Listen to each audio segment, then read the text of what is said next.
Friends, कैसे हैं आप लोग। उम्मीद करता हूँ कि आप लोग बहुत अच्छे होंगे। और फ्रेंड्स, आज हम क्या पढ़ने वाले हैं। देखिए, ज़्यादा समय इस चैनल का पर्पज़ ये नहीं है कि मैं बहुत सारा समय आपका ख़राब करूँ। सिंपल तरीके से मैं बताना चाहूँगा आपके लिए आज के सेशन में हम क्या पढ़ने वाले हैं। आज के सेशन में पढ़ने वाले हैं IUPAC न्यूमेरिकल के विषय में। तो स्टार्ट करते हैं, आइए आज के सेशन के लिए। IUPAC न्यूमेरिकल हमें पढ़ने की ज़रूरत क्यों पड़ी। बात करते हैं IUPAC न्यूमेरिकल हमें पढ़ने की ज़रूरत क्यों पड़ी। किसी भी ऑर्गेनिक कंपाउंड का नामकरण करने के लिए बिना IUPAC की हेल्प के बिना हम किसी भी कंपाउंड का नामकरण नहीं कर सकते।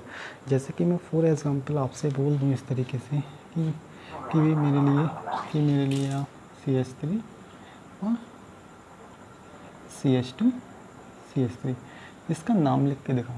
तो IUPAC ने बताया कि इसका नाम हम कैसे लिखते हैं। 3 कार्बन दे रखे हैं, 3 कार्बन क्या बोलते हैं, प्रोप बोलते हैं। सिंगल बॉन्ड दे रखा है, इन बोलते हैं। ये सारी नेम किसने दी है, ये IUPAC ने दी है। आइए इसी को समझते हैं डीपली, इसी को हम समझते हैं। तो थोड़ा सा बात कर लेते हैं फुल फॉर्म ऑफ IUPAC। मैं बात करूँ फुल फॉर्म ऑफ IUPAC की फुल फॉर्म क्या होती है, international union of pure applied chemistry, आगे लिख देते हैं सिस्टम। क्या international union of pure applied chemistry system, ये IUPAC की फुल फॉर्म है। तो आइए आगे बात करते हैं, इसी में हम आगे चलते हैं। मैं इसे साफ करता हूँ, आगे थोड़ा सा चलते हैं। फुल फॉर्म समझ ली। आज मैं IUPAC का ये थोड़ा सा बेसिक लेक्चर रहेगा और इसके विषय में बेसिक जानेंगे IUPAC में। ठीक है, आज हम बहुत लॉन्ग लेक्चर नहीं करने वाले हैं और बहुत सारे क्वेश्चन नहीं करने वाले हैं। थोड़े से नियम जानेंगे और IUPAC कैसा बेसिक लेक्चर है उसके विषय में जानेंगे। तो यहाँ पर बात कर लेते हैं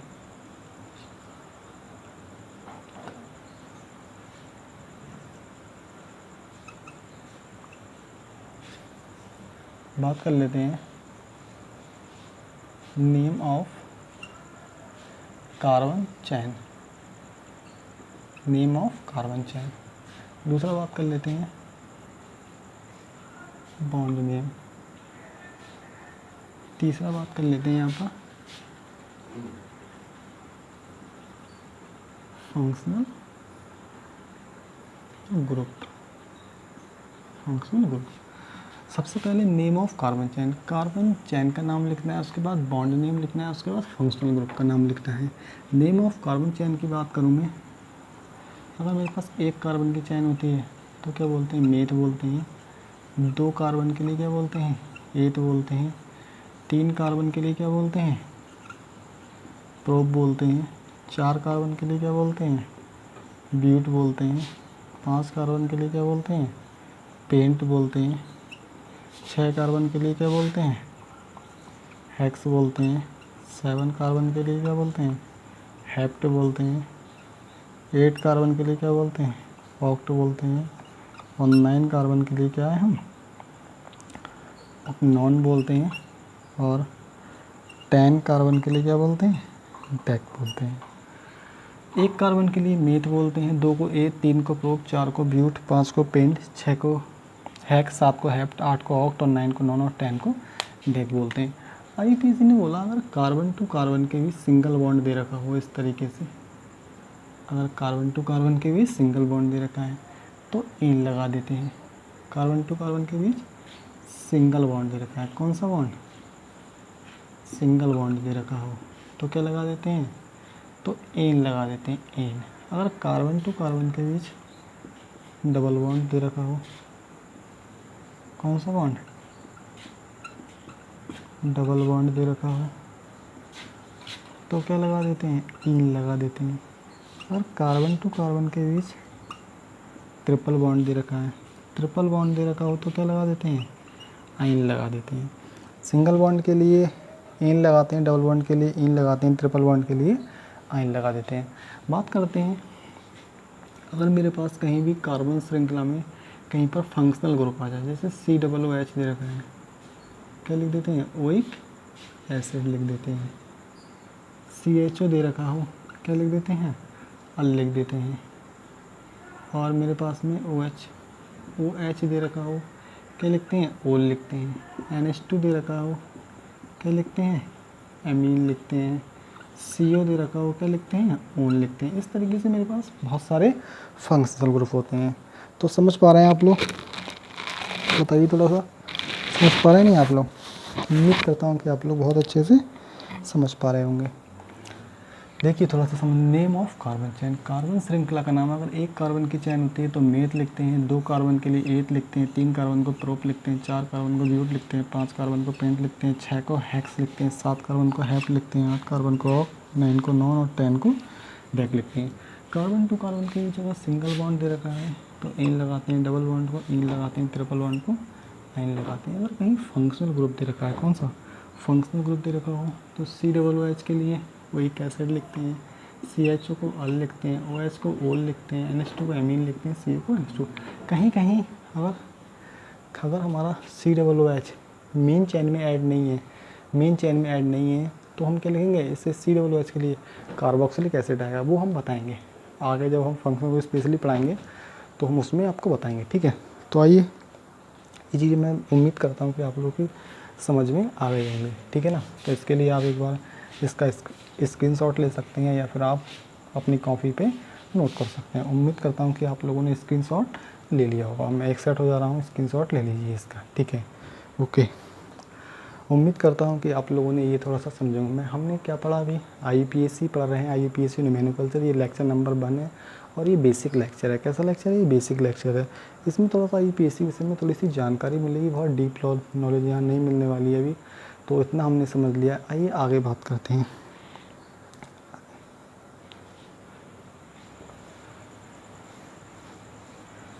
मैं भी थोड़ा सा सिंपल लैंग्वेज में समझा रहा हूँ आपके लिए। उम्मीद करता हूँ कि आप लोगों के लिए समझ में आ रहा होगा, ठीक है, समझ में आ रहा होगा। तो बात करते हैं, हम क्या पढ़ रहे हैं, न्यूमेरिकल्चर पढ़ रहे हैं। हम क्या पढ़ रहे हैं अभी, हम न्यूमेरिकल्चर पढ़ रहे हैं। थोड़ा सा मैं बता दूं आपके लिए कि न्यूमेरिकल्चर हम किसका पढ़ रहे हैं, न्यूमेरिकल्चर ऑफ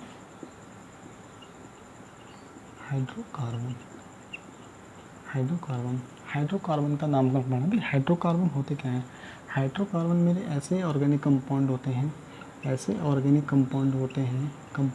होते हैं जो हाइड्रोजन और कार्बन से मिलकर बने होते हैं, जो हाइड्रोजन और कार्बन से मिलकर बने होते हैं, उन्हें मैं क्या बोलता हूँ, उन्हें मैं हाइड्रोकार्बन कहता हूँ। भाई हाइड्रोकार्बन मेरे ऐसे ऑर्गेनिक कंपाउंड होते हैं जो हाइड्रोजन और कार्बन से मिलकर बने होते हैं, उन्हें मैं क्या बोलता हूँ, हाइड्रोकार्बन बोलता हूँ। तो मैं बोल सकता हूँ ऐसे ऑर्गेनिक कंपाउंड जो कंटेन करते हैं ओनली किसे, हाइड्रोजन, कार्बन और हाइड्रोजन के लिए। ऐसे ऑर्गेनिक कंपाउंड जो कंटेन करते हैं हाइड्रोजन और कार्बन के लिए, इस कॉल्ड क्या कहलाते हैं, हाइड्रोकार्बन कहलाते हैं। तो मैं इसकी जो डेफिनेशन है मैं जनरली बोल सकता हूँ, compound which contain only hydrogen and carbon is called hydrocarbon, ठीक है। मैं उम्मीद करता हूँ समझ गए होंगे। मैं थोड़ा सा यहाँ समझा दूँ आपके लिए। अगर एल्केन दे रखा है,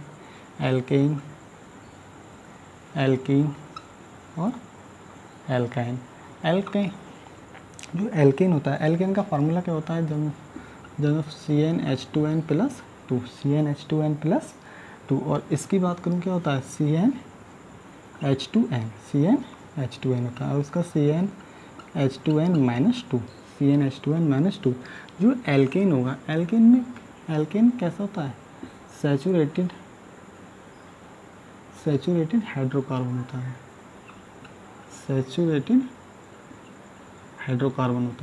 सैचुरेटेड हाइड्रोकार्बन की बात करूं, तो इसमें केवल कौन सा बॉन्ड होता है, सिंगल बॉन्ड होता है। सिंगल बॉन्ड तो इसमें होगा, लेकिन डबल बॉन्ड और ट्रिपल बॉन्ड इसमें नहीं होता है। सैचुरेटेड हाइड्रोकार्बन जो भी मिलेंगे आपके लिए केवल इसमें सिंगल बॉन्ड होता है, लेकिन डबल और ट्रिपल बॉन्ड नहीं होते हैं, ये याद रखना। बात करें एल्कीन की बात करें तो इसका जो फार्मूला होता है CnH2n होता है। इसमें कैसा होता है, इसमें इसमें मेरा ये सैचुरेटेड हाइड्रोकार्बन होता है। ये कैसा होता है, ये अनसैचुरेटेड हाइड्रोकार्बन होता है। कैसा होता है, अनसैचुरेटेड हाइड्रोकार्बन। मैं अनसैचुरेटेड हाइड्रोकार्बन की बात करूं, इसमें कैसा होगा, इसमें सिंगल बॉन्ड नहीं होता है, इसमें कौन सा होता है, डबल बॉन्ड भी हो सकता है और मेरा ट्रिपल बॉन्ड भी हो सकता है। अनसैचुरेटेड हाइड्रोकार्बन डबल और ट्रिपल दोनों हो सकते हैं। इसमें भी यही होगा, इसमें भी सेम यही होगा, इसमें भी अनसैचुरेटेड में यही होगा, ठीक है ना। तो समझ लिया हमने, एल्किन में CnH2n+2 फार्मूला होता है। सैचुरेटेड हाइड्रोकार्बन होते हैं एल्किन हमारे, सिंगल बॉन्ड होता है, डबल और ट्रिपल बॉन्ड नहीं होते हैं।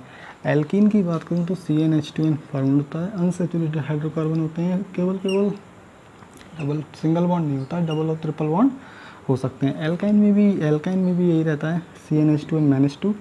इसमें क्या है, डबल बॉन्ड भी ट्रिपल बॉन्ड भी हो सकता है, लेकिन मेरा क्या है, सिंगल बॉन्ड नहीं होगा इसमें। नहीं, एल्काइन में केवल ट्रिपल बॉन्ड रहता है। एल्काइन में कौन सा बॉन्ड रहता है, केवल ट्रिपल बॉन्ड रहता है। समझ गए होंगे यहाँ तक, ठीक है। तो आइए हम आगे चलते हैं और आगे हम चीज़ों को समझते हैं। यहाँ तक मैं उम्मीद करता हूँ कि आप लोगों ने समझ लिया हो। थोड़ा सा लेक्चर उम्मीद करूँगा कि ज़्यादा लंबा लेक्चर ना हो, ठीक है। तो आइए थोड़ा सा हम समझते हैं। तो सबसे पहला रूल क्या कहता है, नोमेनोक्लेचर ऑफ एल्केन। बात करते हैं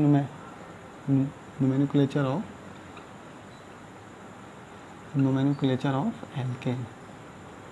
एल्केन बोले तो सिंगल बॉन्ड, पहले सारे के सारे कौन से बॉन्ड होंगे, इसमें सिंगल बॉन्ड होंगे। कौन से बॉन्ड,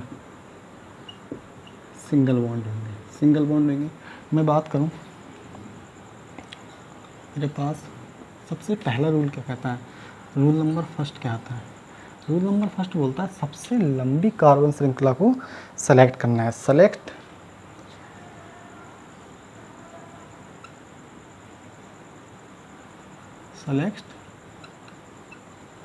लॉन्गेस्ट चेन।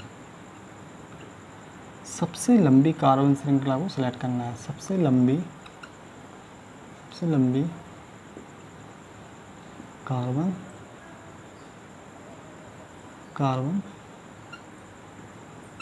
चेन को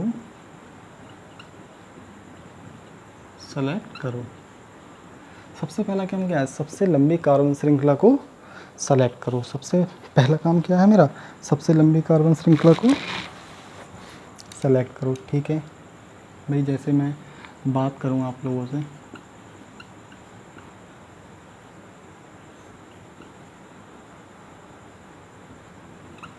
मेरे पास ये दे रखा है, ठीक है। तो उसमें क्या करना है, इसमें सबसे लंबी कार्बन श्रृंखला का मतलब ये है, देखो भाई इसमें आपको बताना है सबसे लंबी कार्बन श्रृंखला में 1 2 3 4 5, मैं सीधे चल रहा हूँ तो 1 2 3 4 5 कार्बन की चेन प्राप्त हो रही है। मैं सीधे ना चल के मैं यहाँ से चलूँ 1 2 3 4 5 6, यहाँ से चलूँ, मान लीजिए ये देखा है 1 2 3 4 5 कार्बन की चेन है, यहाँ से 1 2 3 4 5 6, तो मेरी ये चेन क्या हुई, ये चेन सेलेक्ट होगी। इसे क्या बोल दूँगा, इसे मैं बोल सकता हूँ मेन चेन। क्या बोल सकता हूँ, मेन चेन। और इसे क्या बोलूँगा, इसे मैं बोलूँगा साइड चेन।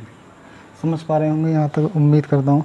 ये मेरी मेन चेन हो गई और ये मेरी साइड चेन हो गई। एक और समझ लेते हैं ऐसा ही एग्जाम्पल, ये इसमें बताइए मेरी मेन चेन कौन सी होगी और साइड चेन कौन सी। मैंने देखा 1 2 3 4 5 कार्बन की चेन हो रही है, 1 2 3 4 5 कार्बन की चेन हो रही है, 1 2 3 4 5 6, ऐसे चला मैं, ऐसे करके ये क्या हो रही है, ये मेरी 6 कार्बन की चेन है। जो 6 कार्बन की चेन है तो मैं इसे क्या बोल सकता हूँ, इसे मैं बोल सकता हूँ दिस इज़ मेन चेन, और एक ये चेन और एक ये चेन, इसे क्या बोल सकता हूँ, इसे मैं बोल सकता हूँ साइड चेन। ये मेरा रूल नंबर फर्स्ट कहता है, ये मेरा रूल नंबर फर्स्ट कहता है।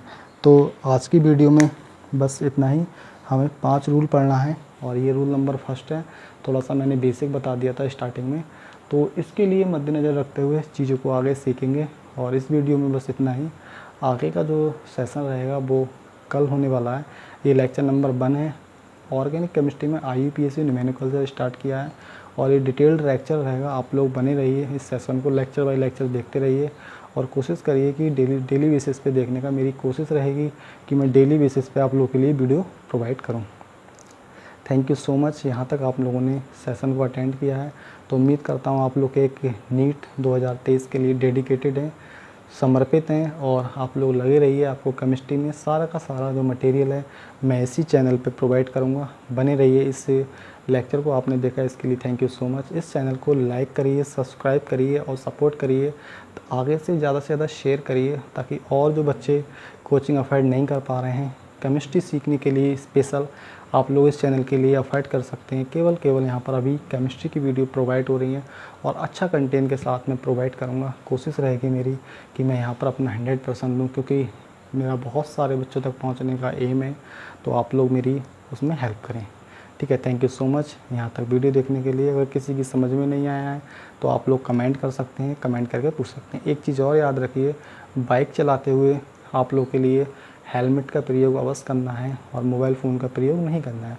कार चलाते समय सीट बेल्ट का प्रयोग करें और ड्रिंक करके कार को ना चलाएं। Thank you so much.